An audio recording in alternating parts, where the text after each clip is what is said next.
What was I saying? I was saying, oh, I mean, when I was in Walkerton at the courthouse, they bought me a sandwich or two. So I said, anybody from the Walkerton courthouse that had something to do with my case, like the prosecution, I said I was so happy. Thomas Perron-Slote was decently happy with his plea. I'm sorry. I was decently happy with my plea agreement so much that if you're part of that prosecution team, such as the man that threw the papers on the ground,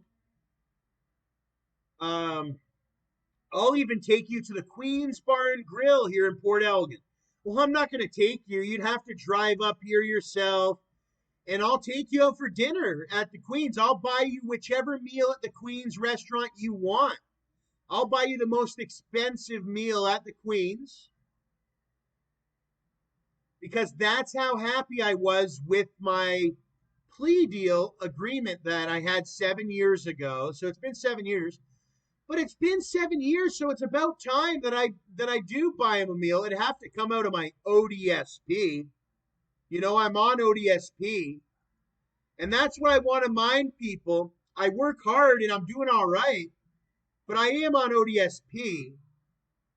And you know how much money I spent on that defense? $20,000. I had to pay my lawyer $4,000 retainer or $2,000 retainer. And then I had to pay food money and travel money. I had to buy inconvenience money. All this, it cost me like $20,000 over the 7 years. Hotels, Airbnbs I had to spend to get back, to get enough. So shout out to them. It was the best thing that ever happened to me. I never even had pictures. I never had ODSP. Now I finally am on ODSP, and I'd like to say thank you for everything. How much help they gave me, and how I would do that is I'd love to take my opposers out for dinner, but I can only afford to take one of them.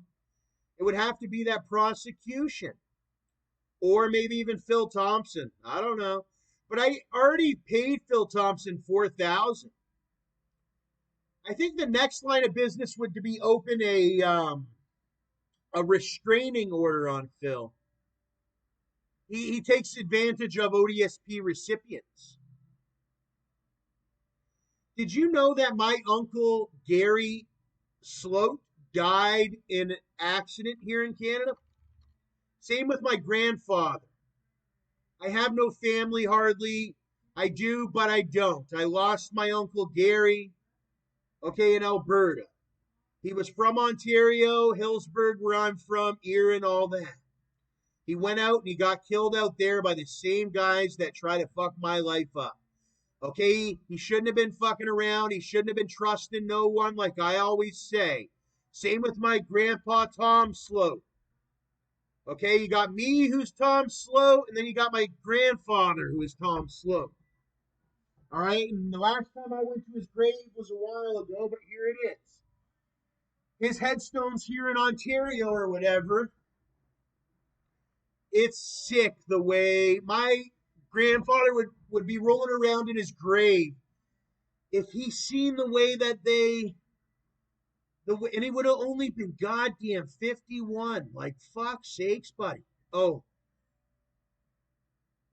no, he died when he was 51. My grandfather died when he was 51. But he would have been goddamn 80 or 90 or something, and I would have had some money behind and all that. Their house, he had a house.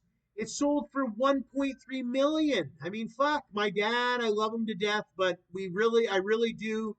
I love my dad, and I wouldn't have known the story of my grandfather.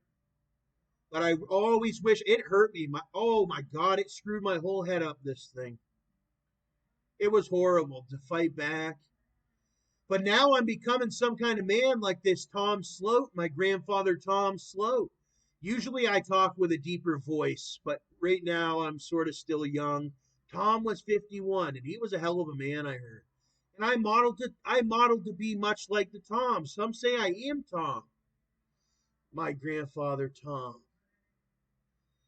Well, my name is Tom. And so, but it's sad. It makes me cry. It's horrible. If I wouldn't have known that story, If I wouldn't have known that story or whatever, I would have been dead long ago.